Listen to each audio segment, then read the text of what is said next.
All right, we are back, and we have a very special guest for everyone today on the verge of the world title deciding Lexus WSL finals in Fiji. He is one of the most influential surfers of all time. Born in Durban, South Africa, he helped pioneer professional surfing's golden era in the 1970s, charging Pipeline, Sunset Beach, and off the wall with fearless barrel riding style that redefined what was possible on a wave. A global ambassador for the sport, he has starred in classic surf films like Freeride and Five Summer Stories. He's written best-selling books like The Surfer's Code and The Surfer and the Sage, a successful entrepreneur, motivational speaker, and environmental advocate. He's been weaving lessons from the lineup into universal principles of resilience, purpose, and leadership. He was recently honored with the Lifetime Achievement Award at the Waterman's Ball this season. And if you were in North Carolina, you can catch him speaking at the UNCW Center for Innovation and Entrepreneurship's 2025 Ocean Innovation Conference on September 30th. We're joined by none other than the 1977 world champion and WSL founder, Shaun Tomson. Shaun, thank you so much for coming on the lineup. Hey, Dave, thanks for having me. I'm so stoked to be on. And this Final Five that's all going to be happening at Cloudbreak is so incredibly exciting. It's just wonderful to have seen the evolution of pro surfing from when it all started, like 50 years ago, 1976. To where it is today. It's just incredible to see. Absolutely. Now, for the listeners out there and myself as well, like how much familiarity do you as a surfer have with Teahupo'o, with Cloudbreak, with the wave? Well, I've surfed Cloudbreak a few times, and yes, I am familiar with kind of what's happening on the pro tour. I generally try to watch all the heats, except Jordy Smith's heat. they stress me out too much. I don't know. You know, my father and mother, when I was a competitor for so many years, they used to get so, and my sister and my brother, they'd get all stressed out. And you know, I do get very stressed out when I watch his heats because obviously Jordy is this wonderful sentimental favorite. You know, the whole of South Africa obviously would love to see him win. And not only in South Africa, many other people around the world. You know, he's been having a go for so long. You know, he's sort of like maybe the people's champion in a way. And I think that he's getting support from right across the world, not just from his homeland. So yes, I am familiar with what's happening. I have ridden the waves. I mean, I haven't ridden Cloudbreak at 12 to 15. I think we set perhaps for an 8 to 10 foot day. Looks like it, yeah. So the surf is certainly going to be challenging and intimidating. And it's going to be great to see the lads and the gals having a good go.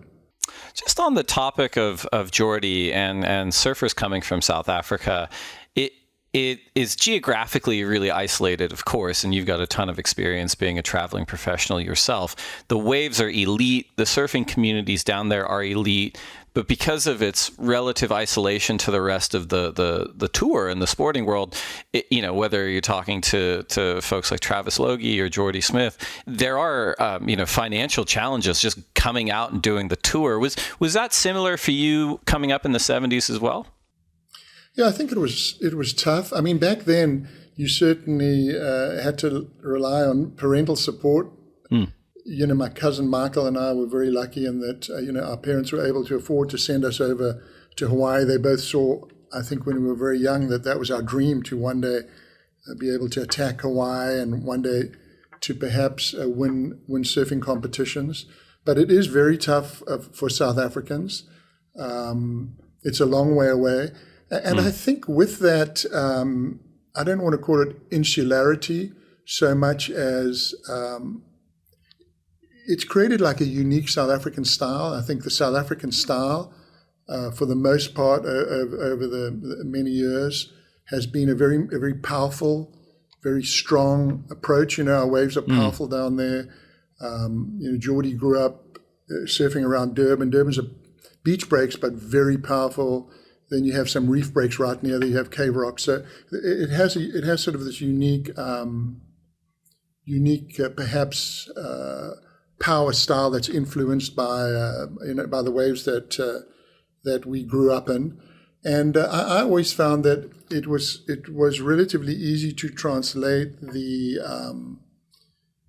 the power of the South African reef breaks, like Cave Rock, for instance, in Durban. And, you know, I would test my Hawaiian boards. I'd take my boards out that I was going to be riding at backdoor and pipe out to Cave Rock, and it gave me kind of a good indication of how they would go, and it gave me a good sort of feeling about power surfing, surfing in reef breaks, surfing in waves of consequence.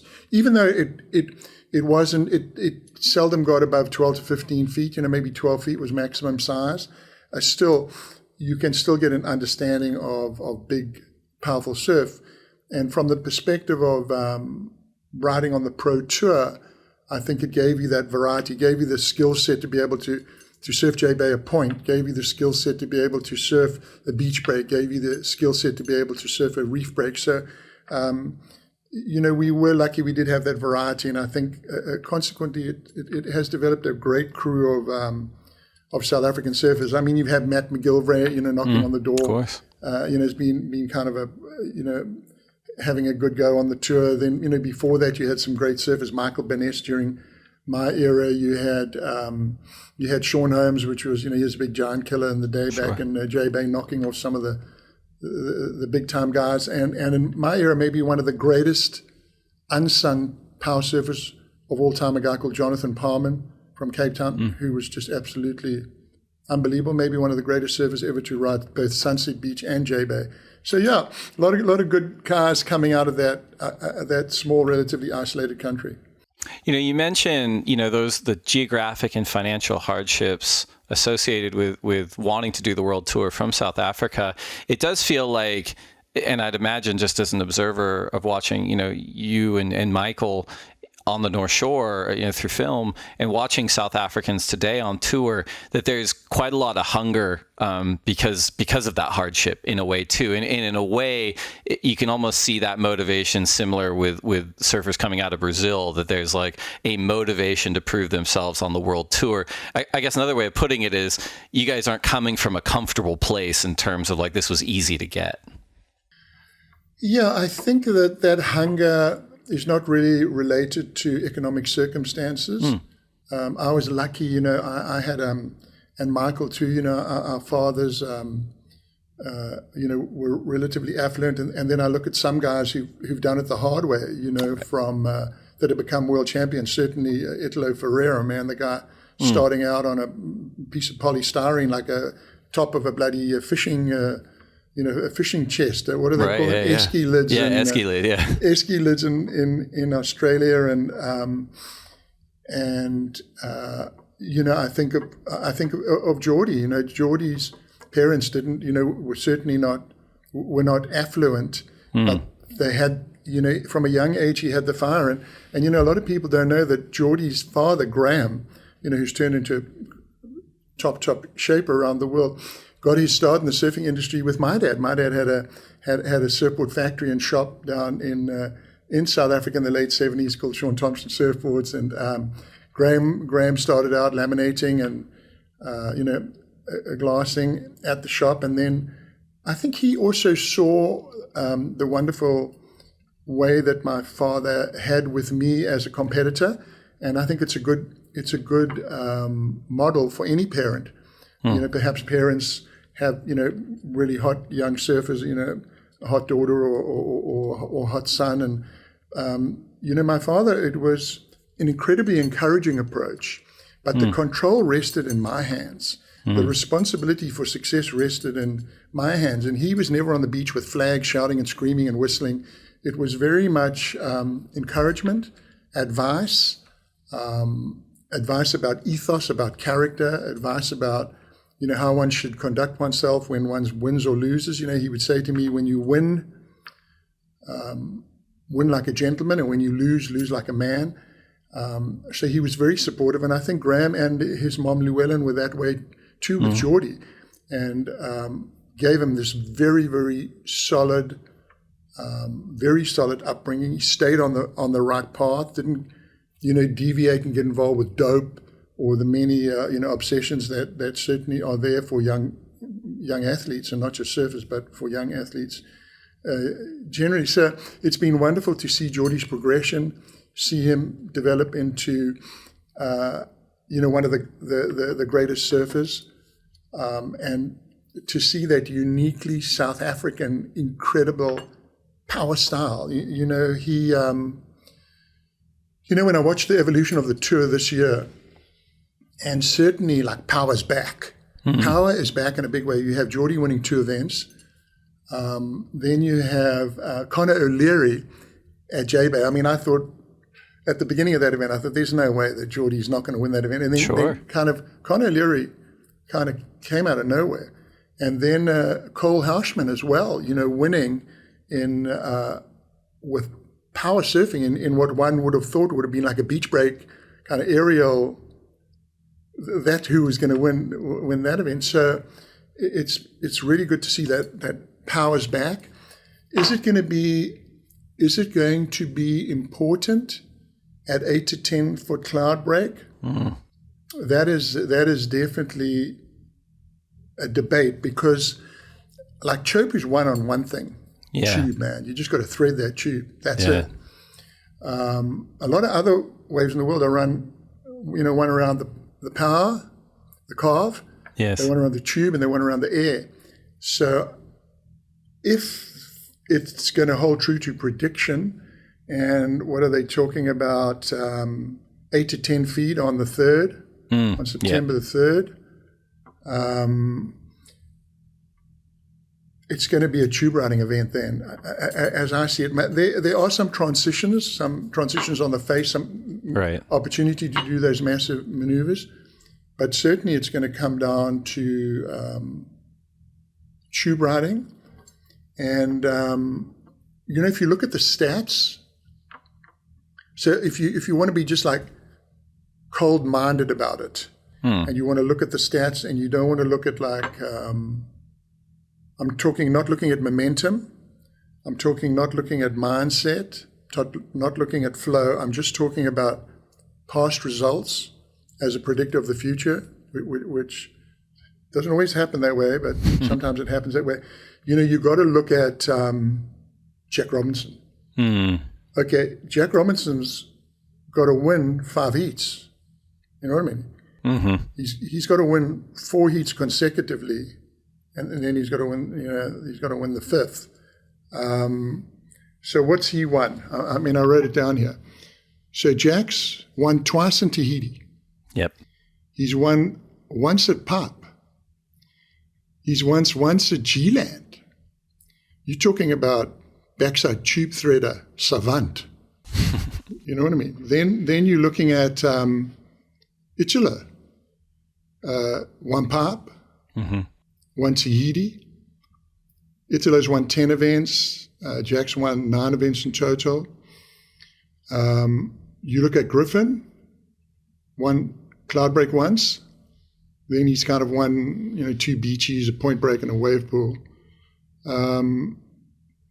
Second at Tahiti this time after Jack. He did some good tube threading there. Then Jordy. Now, Jordy hasn't won in big, hollow left-handers. Mm-hmm. But, I saw him get that wave in Tahiti. I think it was a 9.5, man. That wave was right insane. At the last moment there. Yeah, it was unreal. Up against a wild card. You know how hard it is when you are a ranked guy to come up against a wild card. That is the worst thing. I mean, I remember, I was a pro a long time ago, but I hated the wild cards because they got nothing to lose. And it's like your reps on the line, and maybe, you're surfing a little bit defensively, but that was full on attack. And when I saw that wave, I went, whoa. Jordy's got the gusto, he's got the mojo to perhaps do what needs to be done at Cloudbreak. He's got to win 3. Yeah. He's got to win 3 heats. So, you've got the stats, then you've got how many heats the guys have to win. And then you've got Iago just sitting there. I'm waiting, pal. I got 1. All I got to do is I got to kick ass in 1 heat. Yeah. Yeah. So it's very complex. It's very it's hell of a interesting. It's going to be like, the ocean's going to give it to you, but you're going to have to maintain that flow. You're going to have to maintain that positive mindset when you get that wave. You know what I mean? 100%. I think another thing, I love the way you broke that down with the different kind of input points. Another thing you hear in a lot of sports is, especially with like journalists and pundits, is they're like, well, what's the narrative case for this team to win or for that player to win? And I think on the men's side, you pointed it out so well. It's like Italo, soon to be new father, hungry for his second world title, so much energy, like he could rampage through the field and do it. And he's a rampager, and also he's been I think he's like neglected, overlooked. They're not giving me my just desserts. I'm aggro, I'm gnarly. He's like, what did I write down here about Italo? I wrote frenetic energy. Frenetic energy. Aggro, go for it. The guy, he will, like, he catches 134 waves in every heat. It's more than the Waco wave system puts out in an hour. No, I'm with you. And I think that's such a good point. You mentioned Jack Robinson's momentum, like just he needed to win in Tahiti to make the finals. He won in Tahiti to make the finals. Griffin's in third. He hasn't won an event this year. Could it be finals? Jordy, you articulated so well, like this could be his year. I think his backhand's actually pretty underrated because of the strength of his forehand, right? One thing about Jordy too, Dave, a lot of people, Jordy, he's like last chance. I think that's the biggest lot of BS. The dude is surfing. Like I thought, after Margaret's in El Salvador, I thought this is it. He's going to do a Martin Potter, and Martin Potter 1989. He's going to shut the gate. He's going to win nearly all the rest of the events because the guy was so dominant. And one of the things that's interesting with Jordy, which is the same with Kelly Slater, I'm talking deep stoke and enthusiasm. Like I saw him surf. There was some video right at the beginning of the tour before Pipe. A video he put popped out up the video. Pardon? Well, Jordy put out the video before no, the not that one. Oh, excuse me. Sorry. I saw this video of him surfing on some black board at Pupukea. And I texted Garth Tarlow, the team manager from O'Neill. I said, what's with Jordy? The dude, it's like a time machine. The guy's looking mind-blowing. Okay, he had a bad start at Pipe. But he's surfing, I'm talking about the level of enthusiasm, it was incredible. And then he dropped that video of surfing down the south coast, south of Durban. Oh, that's what I was like, 27 degrees or something like that. I was blown away. We've been talking about it all season. Like the dude is he'd sort of disappeared. He wasn't like, it wasn't like a big media, you know what I mean? I know what you mean.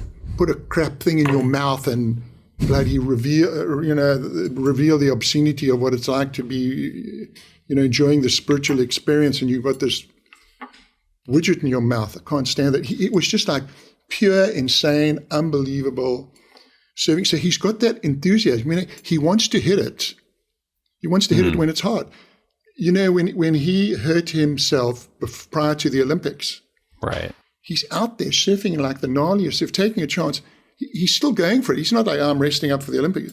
The dude has got the full-on go for it attitude. So I think this can play into things at Cloudbreak when the chips are down and he needs a 9-1 and there's like 4 minutes to go and the mutant's coming towards him. What's he going to do? That dude will be paddling over the edge.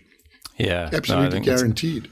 It's a great point. And I mean, back on that narrative thing too, like as you mentioned with Iago, like he only has to win one heat. He's incredible pretty much anywhere. He's on his forehand out at Cloudbreak. And if Iago Dora wins the 2025 world title, he will be the 5th male Brazilian to have won a world title in the last decade, which is kind of stunning.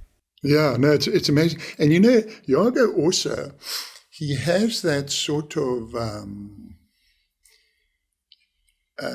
like a Jerry Lopez-esque vibe about him. Very much so. I mean, he does, his some of the aerial stuff that he did this year, and he was landing in the flats. Right. And I'm going, how's the dude not breaking his legs? It was like mind-blowing. It was just, I mean, I love that. You can hear, like, I love dudes that go for it. I love the guys that just put it on the line. They're just like, I will be going. there's no personal safety issue here. I am going to hit it to the maximum. So, he's sitting there and he's got this sort of, his Jerry Lopez thing. But, he's never won in bombing left-handers. Okay, so he's won this year. What did he win? He won Portugal and Rio.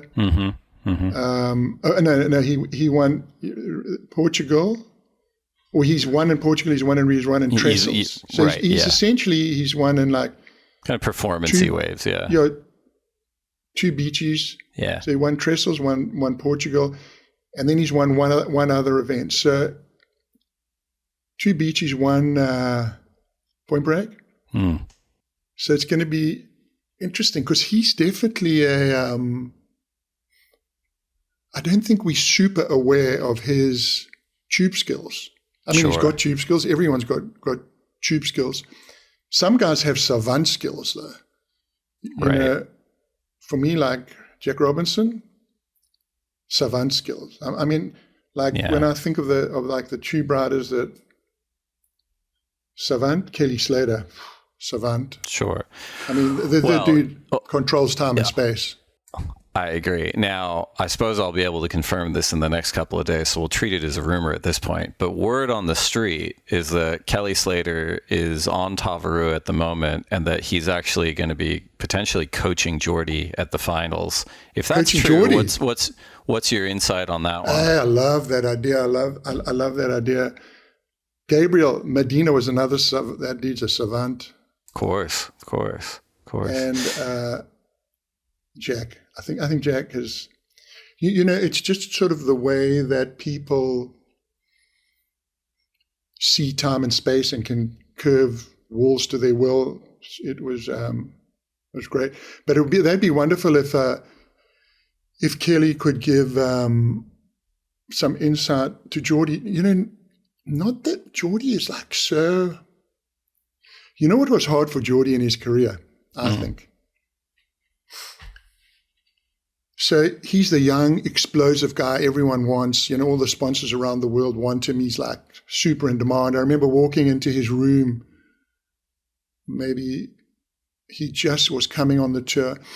And he had, I think I counted 38 boards from all the best shapers in the world. Everyone wanted Jordy because the guy was like so insane.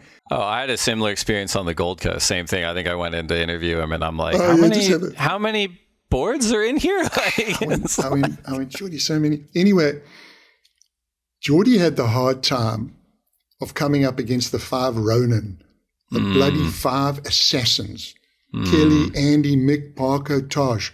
I mean, how about having to deal with that army when you're 19 or 20? I mean, there was an army there. They were killers. They were all killers. So it was, I think he did it. He did the hard way there. But I'm so stoked to see him right there. And it's amazing news to hear that, maybe Kelly's going to give him some insight. And, if I had to give one a piece of advice,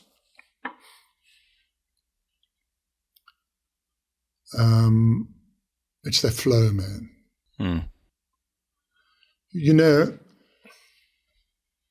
A Hungarian psychologist, Miha Csikszentmihalyi, developed this concept of flow in 1975. I do these events for large corporations, schools, universities. I speak about power and performance. And I've spoken with Miha. Miha has passed away a few times at his university. He was professor emeritus at Claremont Graduate University in Los Angeles. And I talked to him about flow, talked to him about riding in the tube. And let me tell you, surfers, out of everyone on this planet, are the best exponents of this theory of flow, this state of human exaltation, this state of absolute immersion in performance, this time of exploding creativity. And surfers, the very best ones, the savant guys, can control that flow. And it's that feeling of being effortless and in absolute control, no matter what the context. And it's, ballerinas, football players, rugby players, sportsmen, but surfers, when you're inside that spinning tunnel of water, when you're inside that barrel. So just try to capture that inner rhythm, that state of flow. And he has this flow, Jordy, that is, I really like all the 5 surfers. I mean, they all super talented, and Italo, Jack, Griffin, Jordy, Yaga. They're all they are so talented. They're gifted. I mean, all of them are gifted. But obviously South Africa. My dad, having known the family, I'll say it straight. I would like to see Jordy win the world title. And that's not taking away from anyone else. It's just, it would be a good time. Good time. I love that. Good time for South Africa, good time for Jordy. But if it doesn't happen, he's going to kick some ass next year.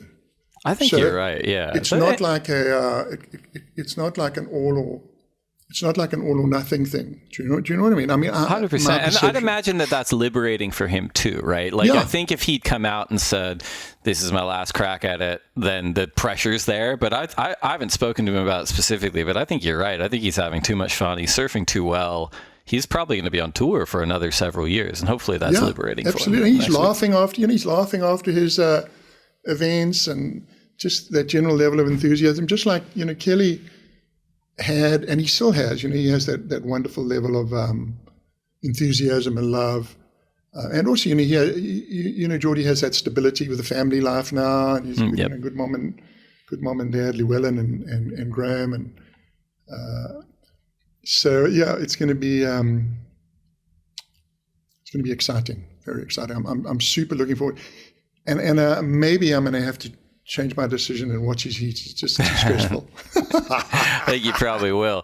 Well, the Lexus WSL Finals presented by Corona Sarah will stream live on worldsurfleague.com and the WSL app. The window starts on August 27th. As Shaun mentioned, looks like the back few days of that window are looking really good for this one-day event. Do not miss it. We're going to take a quick break to get a word in from our sponsors. And when we come back, we're going to talk about the women's field at the WSL Finals, and we're going to talk about the Surfers Code. All right, we're back. This is the Lineup Podcast. My name is Dave Prodan. I'm here with 1977 world champion Shaun Tomson. Shaun, in that first segment, you gave us a masterclass on insight for that men's field at the upcoming Lexus WSL Finals here in Fiji. Let's talk about the women. The first matchup we are going to see is from young Hawaiian Betty Lusakura Johnson. She's a natural footer. She was sort of a few years ago, identified as more maybe the torchbearer for women's surfing. She did so well at Haleiwa. She was a young Roxy surfer. She's done pretty well on tour, but has had a couple of soft years before really coming on this season. She'll be on her backhand at Cloudbreak. She's going to take on the lone goofy footer in the draw, the former world champion Caroline Marks. What do you think about those two surfers in this opening matchup at Cloudbreak?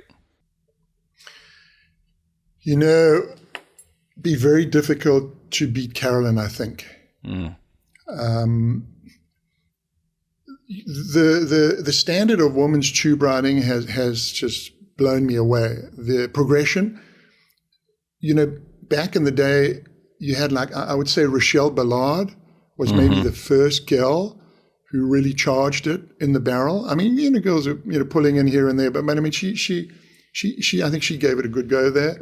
And then, with the events starting to be held in life-threatening surf, like at Pipeline, I mean, putting the girls out at charging pipe a few years back, I think it really changed women's surfing. Sure. And the women just started pushing it to the maximum now. And then some of the barrels that the girls are pulling into is just incredible. I mean, that one barrel that Katie had some place in Africa, I don't know where the hell it was.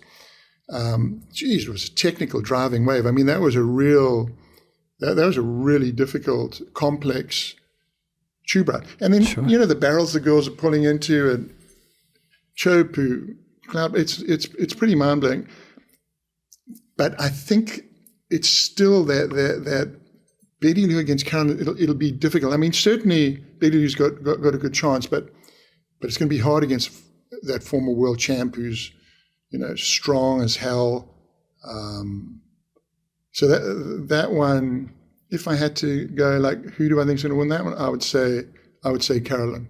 It's also, I think it's helpful, and you would know this more intimately than I would, but I think when you have a broad field of elite level talent, having any point of difference is a positive, when it comes to scoring. And I think the fact that Caroline's the lone goofy footer in the draw may be helpful to her advantage. And she's obviously a very powerful surfer too. But, whoever wins that first matchup's going to come up against the reigning world champion Katie Simmers. And talk about point of difference.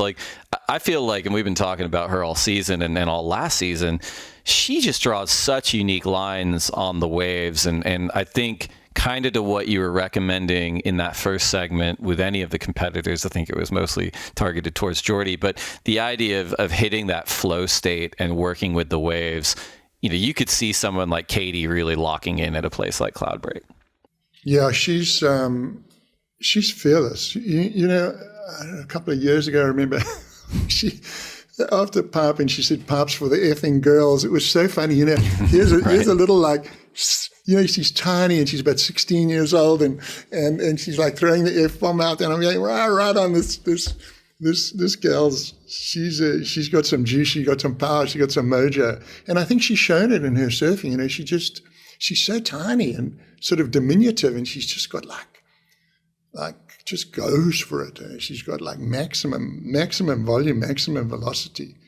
It's really cool to see. Yeah. So Carolyn and Katie, that's going to be backside, frontside. That's going to be good one, man. Good one. As you said too, this came up the other day. It's actually come up a few times recently. Obviously, we're coming off of a great event at Teahupo'o in Tahiti. It's a left-hand reef pass. It's a barrel. But as you pointed out earlier, they are different waves. Even when Cloudbreak's 8 to 10 feet, it will be very important to maximize, tube riding. But there are those transition moments where turns come into it as well. I think both with Katie and I think the whole field will excel at those opportunities. But everyone you talk to, it is a very technical wave to kind way of more complicated. Way more complicated. Cloudbreak is way, way more complicated. Chopu, take off under the lip, thread the barrel, boom, you're done. There's no big carve. I mean, I think maybe there's one or two guys that are big carve in the face after coming out of a big barrel, and it wasn't really scored highly. So, but Cloudbreak, those transitions, it looks really complicated, and just to judge that running barrel that's spinning far ahead of you, and to judge that wall as it's bending across that reef, it's a lot of mental. There's a lot of mental stress there. There's going to be some mental anguish out there if it's 10 feet. I mean, full on. Yeah. So now with then you've got Katie. If Katie gets through against Carolyn, and who knows, Carolyn, Katie. You've got Gabriella's there. Yeah, and she's someone who, I think when she qualified, there wasn't a ton of attention on her. She traveled a lot with Carissa Moore. She's sort of under the radar a little bit, but she's so powerful. Yeah. Back to your point on what's scoring this year. I was thinking the few years back when they had the Final Five at Trestles, the woman, and I watched it with Steph. Steph was number 5, and she blasted through. And Carissa had such an unbelievable season. Yeah, and then came up against Carissa in that final. Sure, and Steph was in tune. I mean, she had dialed her surfing in, and it was getting better and better and better and better. And then when she came to the final, Carissa was flat-footed. She had to start from the beginning. So it's going to be interesting to see if that plays out at Cloudbreak. Whether the person that's sitting back has kind of become a little bit, not frozen, but a little bit more static when you've got the surfers, the guys and gals that have come through and that they've been dialing it in for that whole day. Okay, they will have surfed a lot of heats, just to get to the final. They're going to have to surf three or four heats. So there's going to be a tiredness factor, but also there's going to be a tuning in factor. They're going to be highly tuned. You know what I mean? They're going to be the guitar is tuned up. There's no they are ready to bust some riffs. Yeah. Well, it's such a good point too, and we've noticed this over the years too. It's like, yes, there is an advantage to being seated further in the draw, but as you pointed out, the disadvantage is you're not dialing in your approach throughout the field throughout the day. It's a little bit like if you're caught flat-footed, you're kind of standing on the train tracks and this locomotive's coming at you. Number one seed on the women's side's Molly Picklum. I had the good fortune of seeing her surf live in Tahiti last week, and I'm so blown away by her backside tube riding. Like, it's the line she sets on her backhand. It was kind of unbeatable, it will be very interesting to see how she does. Obviously, Cloudbreak, as you pointed, is an infinitely more complicated wave in some aspects, but she seems like she's really got the momentum. Yeah, she was certainly outstanding, and it's amazing to see how that level of women surfing, the tube riding aspect, has sort of elevated itself. And like you could send a girl out there against a guy at Teahupo'o, and I'll tell you what, the other guy's going to have to be on his game to beat someone like Molly or to beat someone like Katie. I mean, it's going to be the level is fantastic there. Yeah, the relative level. Generally, guys are bigger, stronger. They surf. It's just a fact. And I remember many years ago, I was at Bells Beach and I was in the water with Mogga Oberg, perhaps one of the greatest women surfers of all time. And I was like, I think I was the number one guy there. And we had was 4 to 5 feet, we were surfing together. She waxed me. and it's wonderful to see that in certain aspects, I mean, the women are right there with the guys. And it's not there in tennis. It's not there in swimming. It's not there in track and field. But in surfing, that the closeness is amazing. And also, I'm super proud that WSL was the first pro sport in the world to have parity in prize money. Right. Like right on for surfing for doing that. I mean, I don't think surfing internationally, professional surfing, has had that recognition, man. I thought that was a fantastic commitment to parity. Yeah, no, I think it's such a good point. It's a little bit of the Field of Dreams concept of like, if you build it, they will turn up, right? Like they will perform. and I mean, that's been, I think, having been here, this is my 20th year. So like the post-acquisition of first investing in the platform with quality waves, and you pointed out like, look, we're putting the women at pipe and look what happens like in a few years, and pay parity and pay equality, like the levels jump so much. One thing I wanted to pick your brain on is surfboards for Cloudbreak. We run the Vissla CT Shaper rankings. It's been won by San Clemente's Matt Biolis at Lost Surfboards 3 years in a row now. But it's basically an excuse for us to geek out on surfboards every week. And when you take a look at the equipment that this field's riding, women's side, you've got Caroline and Betty Lou. They're both Lost Surfboards team riders. Katie Simmers has stuck with Chris Borst out of San Diego. She's his only team rider on tour. As you pointed out with Jordy, like when you're the new hot thing, like you're getting quivers thrown at you. And I think she's been super loyal to Chris Borst. It's worked out in her favor. Gabriella Bryan, she's on Lost Surfboards. Molly Picklum on Darren Hanley Designs. And then on the men's side, Idlo Fajera, Timmy Patterson Surfboards. Jack Robinson, very interestingly, he's been a Sharp team rider. Yeah, exactly. Arakawa at 6'6". Arakawa won the event in Tahiti. Curious, just, with your experience with the board builders in Hawaii, I guess let's focus on Jack for a second.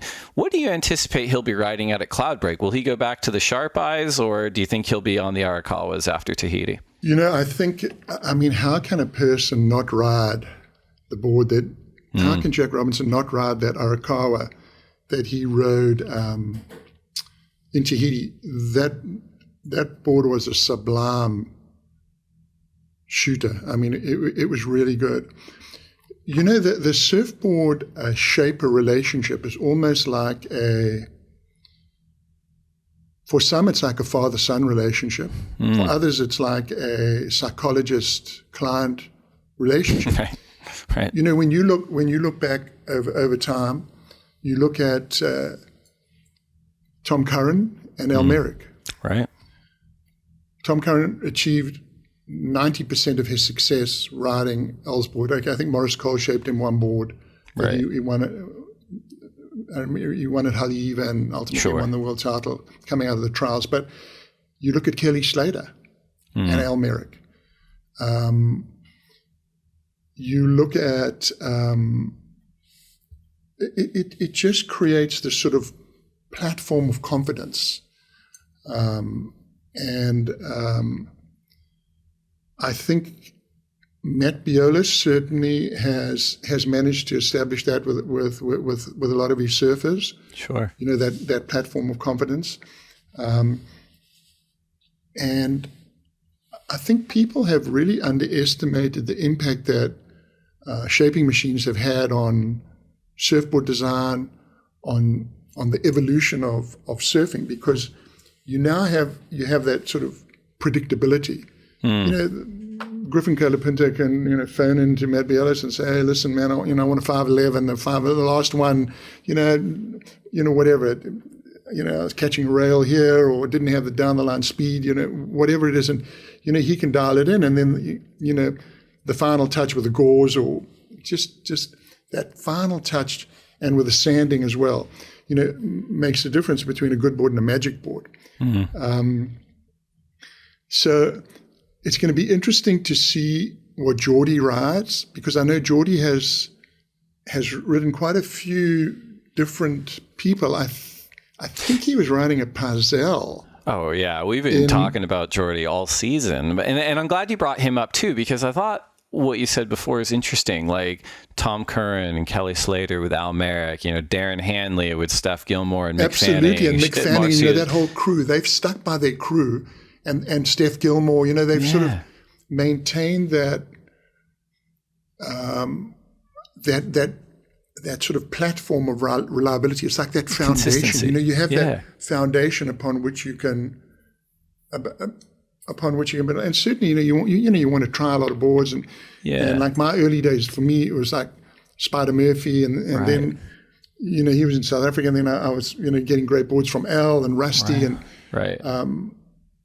but that relationship is so incredibly important to surfers.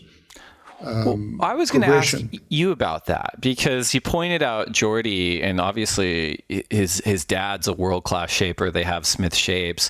He's gotten results on Smith shapes this year. He's also gotten results on Mayhems and JS's. And you pointed out he was riding Pizels in Tahiti. In the past, when you've seen, I think mostly young surfers, as you pointed out, when they're young and they're the hot new ticket, they get a lot of boards from a lot of different shapers. It does seem like they're a little bit paralyzed by options in some cases, where you see a lot of success with single surfer, single shaper relationships. Jordy's had a lot of success with multiple shapers this year. But when you were a touring pro, Shaun, did you have multiple shapers in a given season, or did you try to stick with one shaper? Initially, I just had a few people that I worked with, but I always liked to experiment. Right. I did a count. I've worked with 44 shapers throughout my career. I reckon I've worked with more shapers than anyone else on this planet. I loved it. I loved getting in there. Glenn Minami in Hawaii, Bill Barnfield, Tom Parrish, and just these. I think shapers are like artists. They are incredible. They are these amazing artists, and even with machines, they're still artists. You've got Timmy Patterson there. He's got his thing going, and Biolas, obviously he's a lot bigger, and then you've got Britt Merrick on Channel Islands, and then you've got the Sharp Eye crew. You've got all these sort of little underground dudes. They're like underground artists. And then,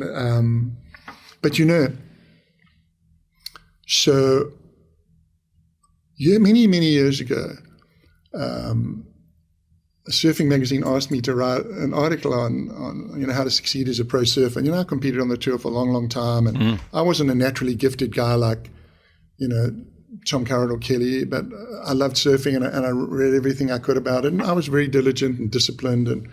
And people, young guys, often they come up to me for advice. Even today, a young guy phoned me up and asked me advice about how to maximize his performance. And, there's lots of things I do to help him. But one of the things, dominate your equipment.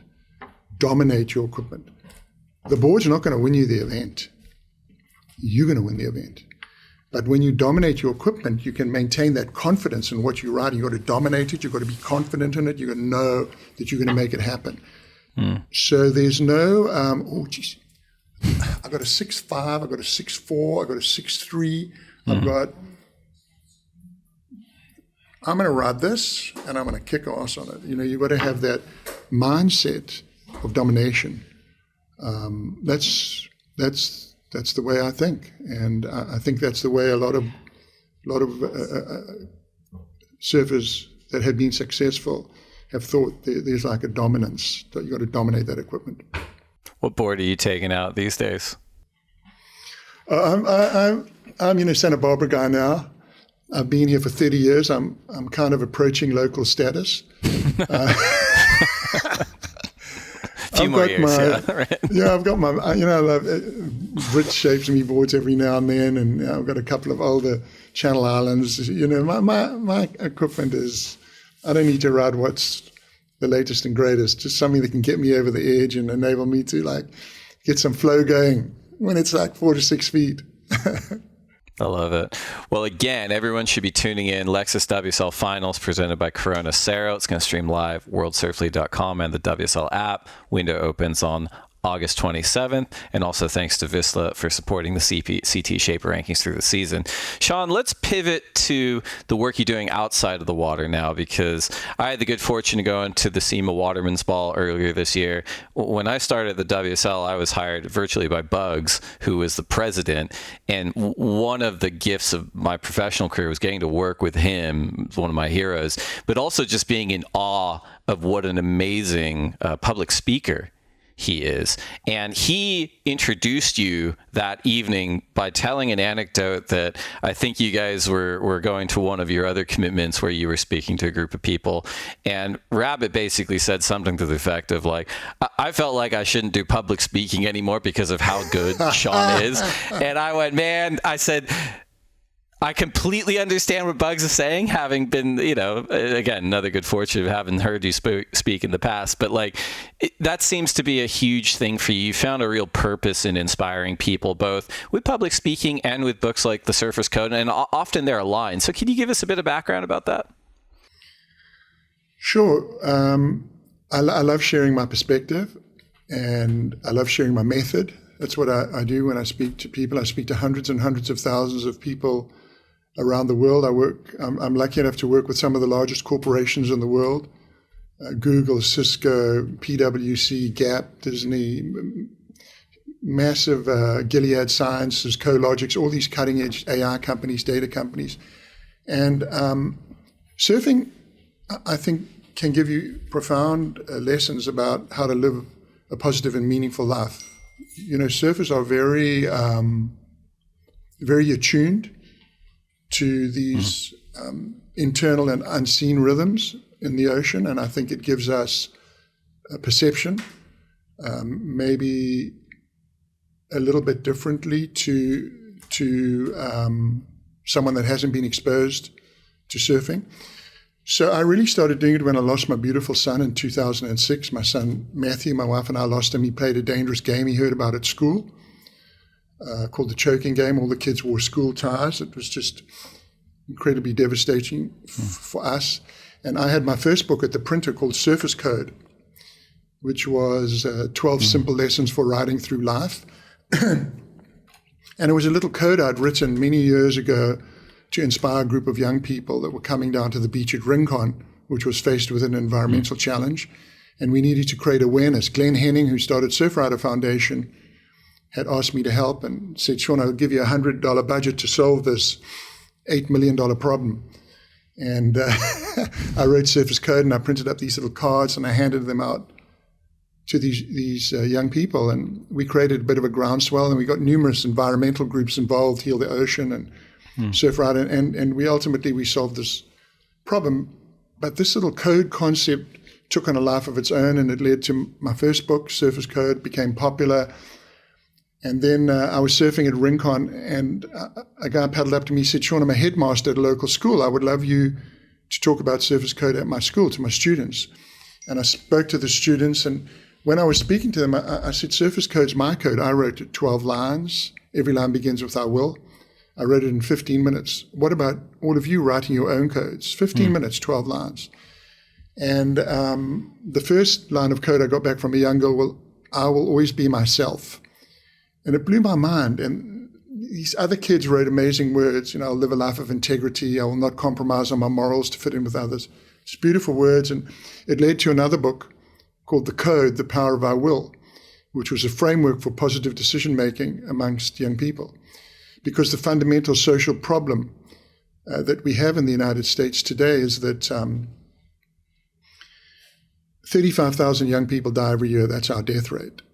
But 25,000, 57% of them are the result of it's a preventable death caused by a poor decision. Traffic accidents, homicide, illicit drugs, suicide, risky behavior. So it's a choice issue. So I came to see this code as a way to empower positive choice, as a way to give kids power to make positive decisions. So now I speak at some of the finest universities across the world. Next week I go to Kellogg Northwestern Business School in Chicago. I speak to all sorts of schools and universities. Every time I do a corporate gig, I do a free one. I call it Double Shaka. And now I speak at prisons, rehab clinics, community groups, religious groups, all sorts of groups about empowerment, about how you can use this simple code framework to live a more meaningful and a more purposeful life. And also as a way to bring people together. Because I've done this with so many people, and I've read hundreds and hundreds of thousands of lines of code, and our life meaning and purpose can be defined by 2 lines of code that everyone writes. And everyone writes different words, but they write the same words. I will be better. That's one half of life, meaning and purpose. We want to be better today than we were yesterday. I'll have faith, I'll pray, I'll do what I say I will do. And then we want to help others be better too.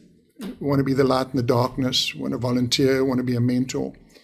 So in this divided, broken, and troubled world, through my events, my speaking, through getting people to write their code, I like to think that not only I empower people, but I engage people. I get people to connect with one another and with what's good in life.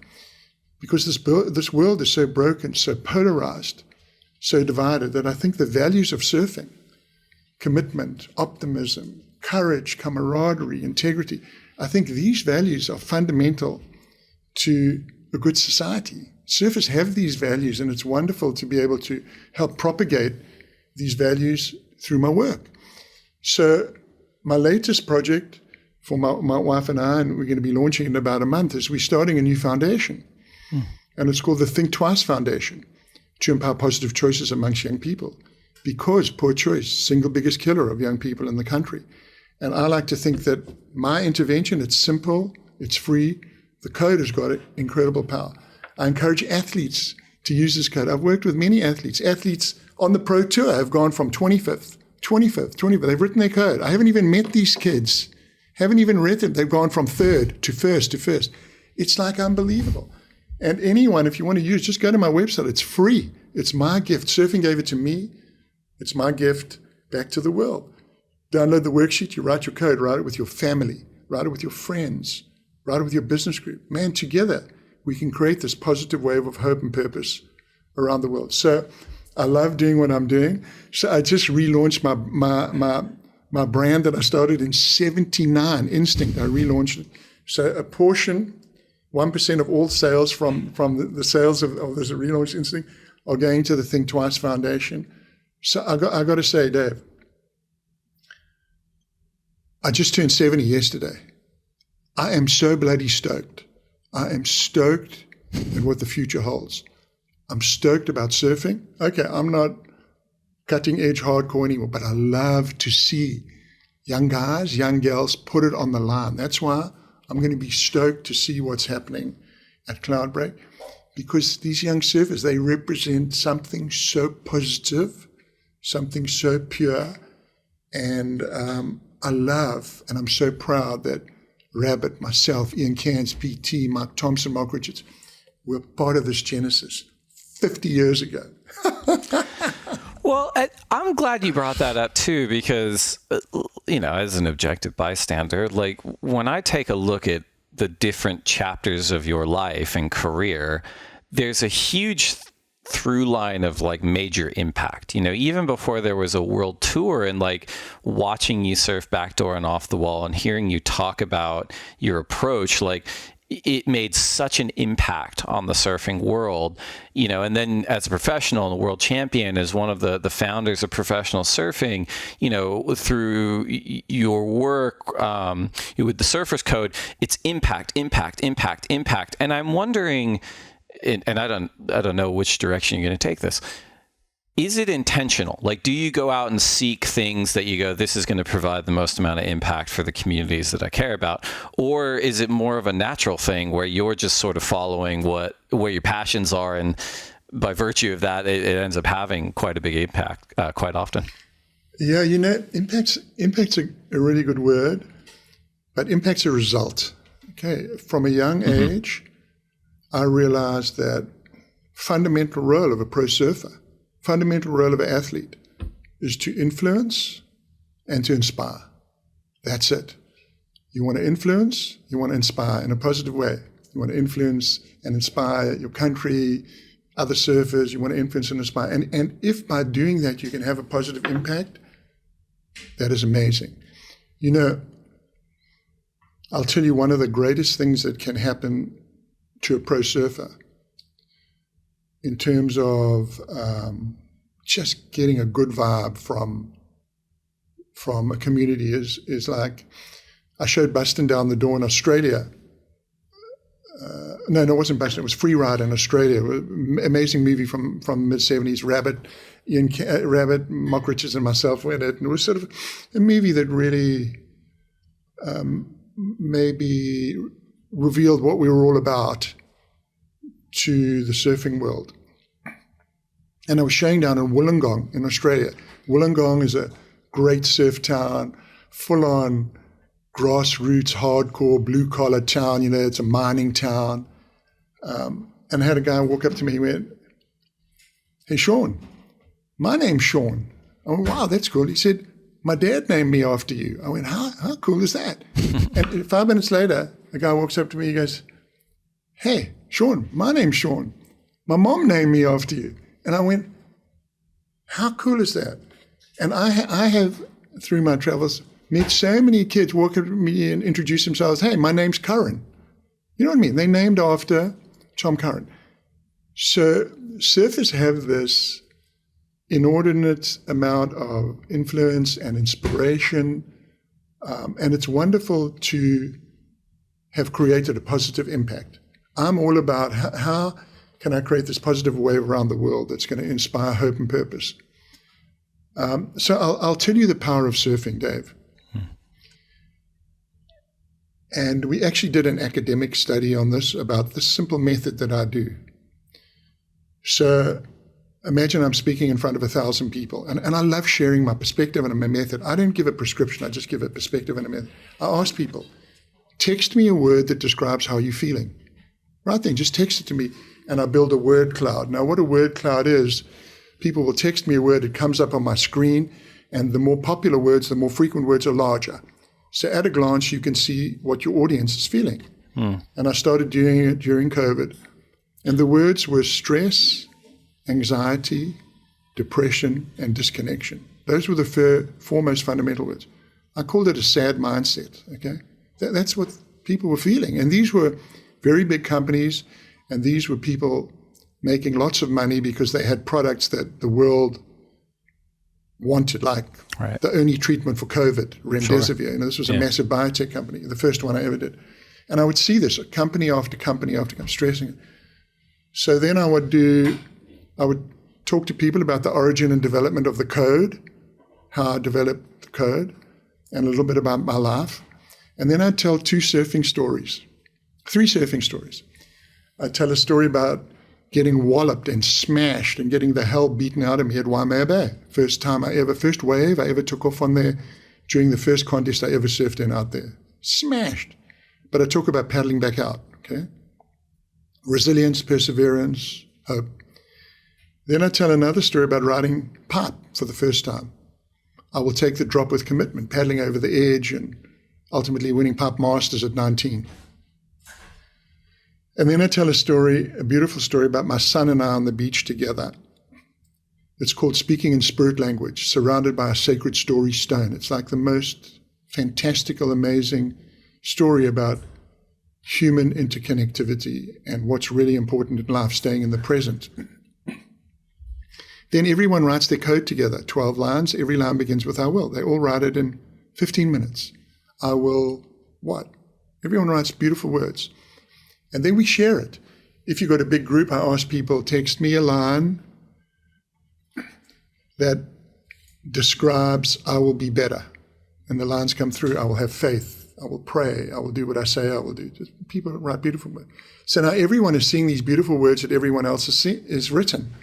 So now you're creating this feeling of interconnectivity. Humanity is interconnecting. We're not a Republican and an independent and a Democrat. We're part of the human race. And then I ask people, text me a line from your 12 that's about helping others be better. And then the lines will come across the screen. I will be the light in the darkness. I will lift others up when they are down. I will be a teacher. It's beautiful. Now, I went back to grad school 10 years ago. For 2 years, I did the hard yards, and I studied influence and inspiration because that's what I've been doing for my whole life, trying to inspire and influence people through the values of surfing. But I wanted to get the science behind it. I went back 2 years, did a Master of Science in Influence and Inspiration, leadership, and I studied positive psychology and positive sports psychology. So now, my stuff, what I do, and I put up the academic research. So now people have written, I will be better, I will help others be better. Then I go, okay, I want one more thing from you. I want you to text me one word that you're taking home with you. And I build a word cloud. Now, I've done this with hundreds of thousands of people. Tell some stories about surfing. People write their code developed from surfing. They start with stress, anxiety, depression, disconnection. You know the two words they go home with? Hope and purpose. That's the power of surfing. That is the power of surfing. What does surfing do? It gives you hope and it gives you purpose. We wake up early in the morning, dawn patrol, it's freezing. We still travel down there. We don't know if we're going to get the wave, but we paddle back out. That's why I love surfing.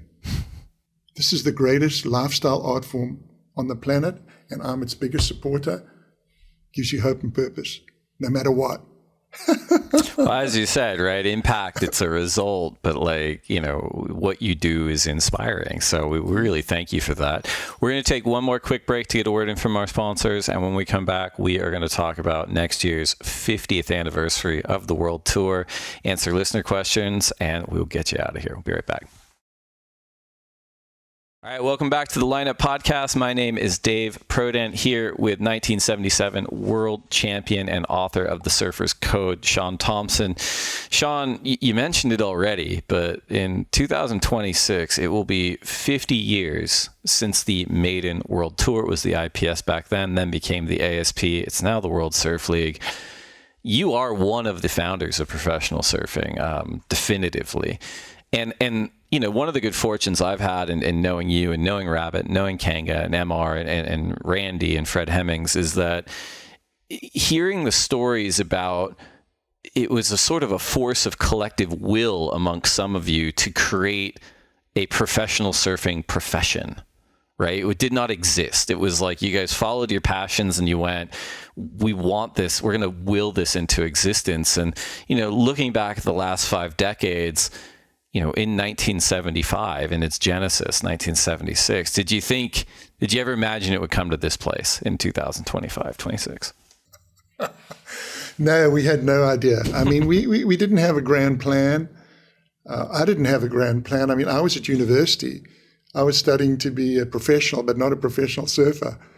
And it just sort of came together. I mean, force of will, opportunity, Fred Hemmings, Randy, Graham Cassidy, Peter Burness, these were like the organizers.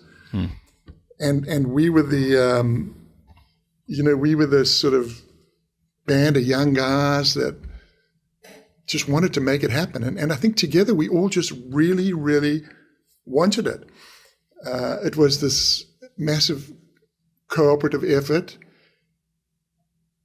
And it just gives me so much pride to know that, we built something here that, yes, it afforded us a great lifestyle and enabled us to travel around the world and surf these incredible waves.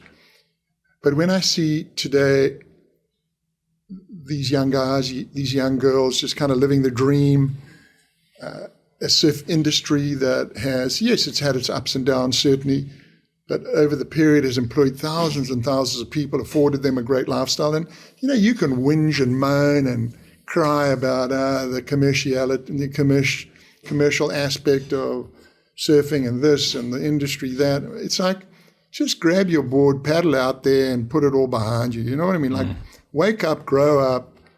It's I see this like sniping and stuff in the world. I just go, hey, man, just grab your board and get out there.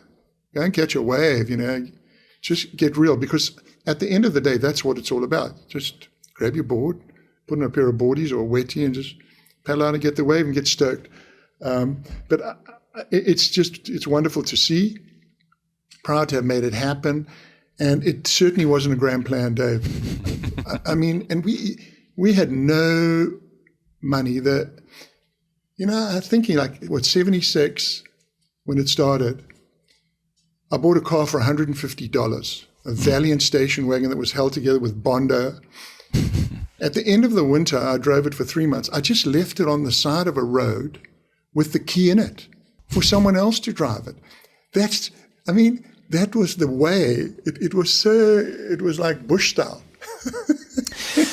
It's really interesting. I was talking to someone who's very into the skateboarding, skating community, and we were talking about, and they had this really excellent definition of what it means to be like a core skater. And everyone's going to do activities for different reasons, but they said, a core skater from their perspective is someone who is a professional skater, and it comes with all the trappings of that, but it affords them the opportunity to go skate more. And I'm like, that's such a beautiful way to think about it. And then they're like, look, some people are great skateboarders, professional skateboarders, but they do it to be famous, or they do it for the money, et cetera. And I wouldn't fault anyone that kind of approach either, but it does seem like the genesis of surfing, professional surfing in a lot of ways, was like, well, we don't need to be super wealthy, but like, what if we can get enough money to keep surfing? Like, wouldn't that be something? And that kind of passion actually, in and of itself, built up a multi-billion-dollar industry in a lot of ways. Yeah, full on. I mean, I won an event in February 75 in Hawaii. I was 19 years old. It was called the Hang 10 American Pro. It was the wealthiest event at the time. I was at university studying economics. I went, I'm taking a year off. 1975, that's it. I'm going to go and surf in all these different events around the world, and I'm going to have a good go. So the money we made from competitions directly went into like our own personal travel fund, because we had no sponsors. You got a wetsuit sponsor in those days. You were lucky if you cracked $100 a month. My first wetsuit contract with O'Neill, I think they paid me $350 a month. And it was like a big decision for them. Right. So the evolution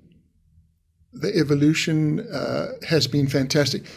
But the essential mindset to win, the essential mindset, I don't know if mindset's a good word. I prefer mind flex, because mind flex, you can actually change that mindset from a losing mindset to a winning mindset.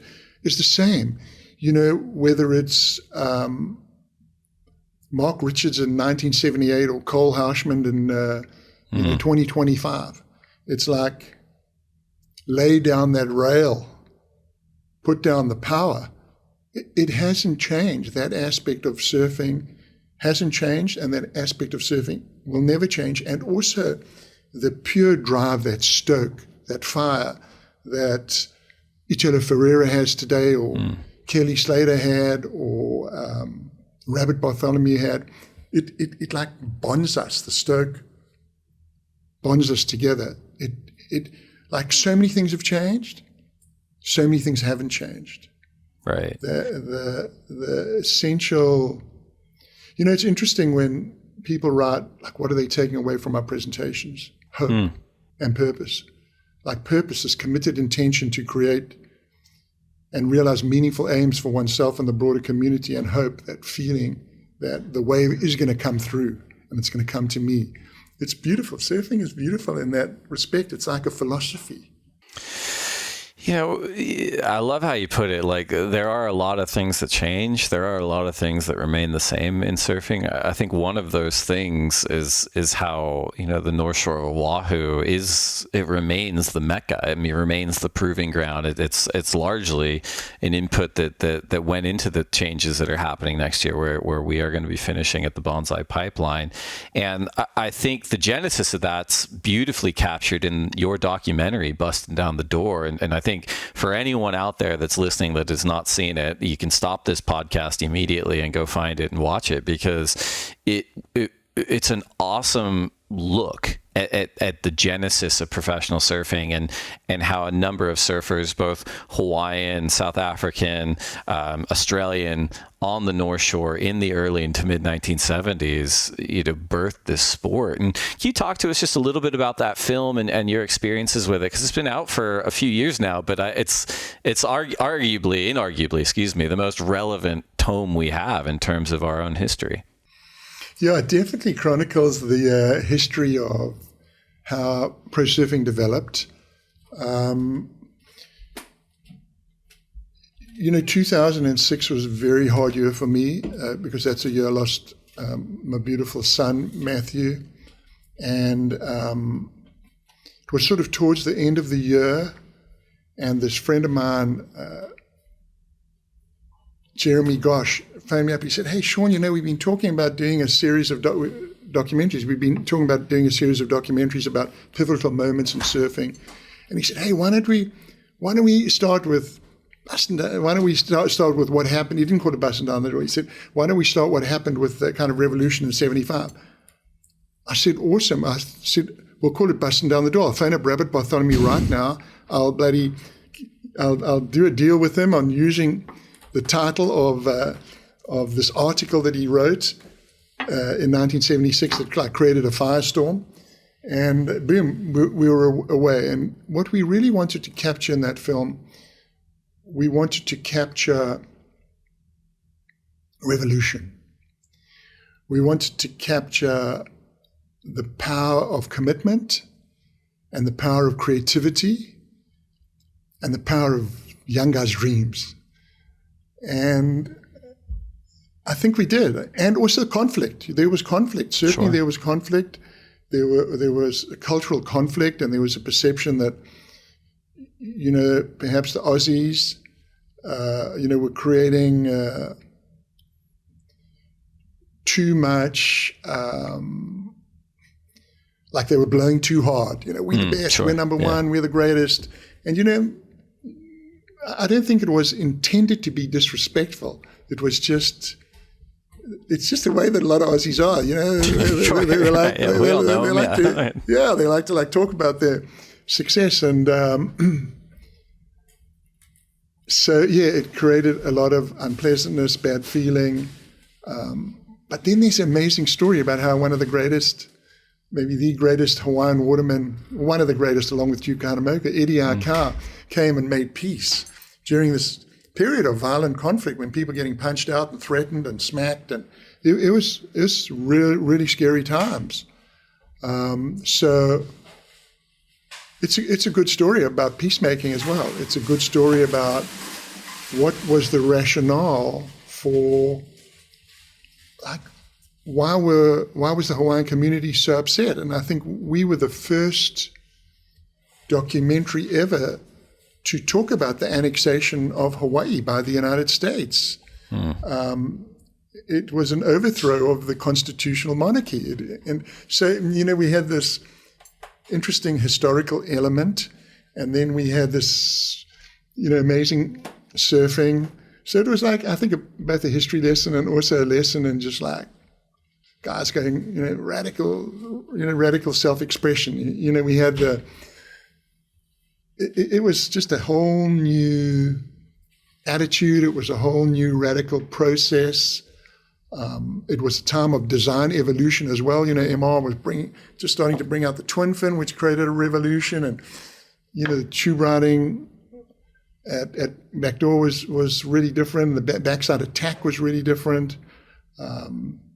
Winning all the comps was new. We were the young aggro guys, and it's a good story. I'm very, very proud of the movie. I think it inspired a lot of people, and like I said, influence and inspiration, and then hopefully create some impact. Absolutely. And I think you're totally right. Like that tension, cultural tension, design tension, that energy is what birthed professional surfing. And here we are 5 decades later, coming up on 50 years. So everyone should absolutely check out Bustin Down the Door. It will have the impact of inspiring you. I can say that firsthand. Before we let you go, Shaun, we did reach out to folks at the Lineup Pod on Instagram. We got a lot of questions for you. We've whittled it down to 3. I hope I can answer them. Yeah. First, they're fun ones. First question is from Noah Purrington, who asks, if Jordy Smith was on tour during the time that you were on tour, so I guess 1970s, 1980s, how do you think he would do? How do you think Jordy would? Geez, Jordy would smoke us. We would have no chance against Jordy Smith. But so people ask, what's the competitive theory? How do you win competitions? You win competitions like Jordy Smith has won every single competition in his life. Hard off the bottom, hard off the top. Hard off the bottom, hard off the top. That flow. Yes. Got the tube ride. Yeah, you got the big air reverse. But the concept, hard off the bottom. And for me, out of all surfers, from modern progressive surfing, 1966, Nat Young, Bob McTavish, Midget, that whole area when the shortboard revolution started, it happened through the 67. The best guys, hard off the bottom, hard off the top, they got the flow. Tom Curren, Kelly Slater, and Jordy Smith today, I think his surfing epitomizes that beautiful flow and rhythm. Love it. Second question is from @TreeHatJ, who asks, if you could have a dream session with 3 surfers, any era, at any wave, who is in your lineup and where would it be? Wow, dream session. I would love to have J-Bay, Kelly, Curren, me. Hey, you know what? 8 feet. Last time I surfed J-Bay, Kelly and I were trying to get on a wave together, but we couldn't, Yeah. Yeah, I love that. Hey, well, how about that? Triple barrel ride. Well, we're going to have a triple barrel ride, all 3 of us in the barrel together. We're coming up on the 50th year. We got to do some special stuff. So if we line this up, we're going to come back to this podcast and say the Lineup Podcast got Shaun Tomson his dream session at J-Bay with Kelly and Tom. That'll be my project for the next few weeks. I'd have to start training. Well, you know what? It's a good excuse to hassle Britt, too, to be like, I might be in this thing. I need a new shooter. All right, third question from @C_side_tails asks, with the new generation of surfing coming through, what advice would you give them? You've given us a few nuggets, but I guess like the next generation of surfers, what's the number one thing you would tell them coming up? So I was on the East Coast week before last, and I had a showing in Bustin Down the Door. We had 700 people come at the Ocean City Performing Arts Center, and we raised $30,000 for the Ocean City Museum. And I had a young kid, 16 years old, come up to me and said, "Oh, Shaun, really like what you're doing, and I'd love to be sponsored by Instinct." And I went, "Oh, that's cool." I said, before you do anything, write your code. 12 lines. Every line begins with "I will." Okay. So the next day, I get this email from a kid, and he writes his 12 lines. He writes his future. This code concept, really simple. Find your purpose, find your power, find your path. The next day, I get an email back from, "Hey, Shaun, I just surfed in a surf contest, in the ESA surf contest in Ocean City. I won all 3 events. I won junior men's, I won this, I won that." He said, "And I had 3 minutes to go and I was losing, and I just thought of my code. And I won." Any advice? Write your code. Go to my website, ShaunTomson.com. It's free. Download the worksheet and write 12 lines. Every line begins with "I will." 15 minutes. There is a chasm between winning and losing. Some people say the chasm is 100 kilometers wide. I say the chasm is 1 millimeter wide. There's a 1 millimeter difference between winning and losing. Someone might lose the world title by 0.01. At Cloudbreak next week, someone might lose by 0.1. You never know what can give you the extra juice and mojo to go that extra millimeter. I'm saying try the code. 15 minutes. That's all you need to spend. I think it's going to give you power and purpose and mojo. Great advice. Thanks to everyone that wrote in at the Lineup Pod. Last segment for you, Shaun. This is the lightning round. So we have 10 questions for you to answer as quickly as you can. These are fun ones. If you could only have one board setup for the rest of your life, single fin, twin fin, thruster, quad, bonzer, or finless, which are you choosing? No, I go for 3-fin thruster. Fixed fins. Coffee or tea? Coffee. Burrito or pizza? Pizza. Last book you read? Well, I've read it a few times and I keep reading it. It's called Man's Search for Meaning by Viktor Frankl. Best surf film ever? Free Ride. What is one wave you never have to go back to? Oh, Pipeline. That wave will kill me now. If you only get to surf one wave for the rest of your life and you can dreamcast it, perfect conditions, just you and your friends, which wave are you choosing? 6 to 8 foot super tubes, J-Bay. Without a doubt. Best person to share a lineup with? My brother, Paul. Worst person to share a lineup with?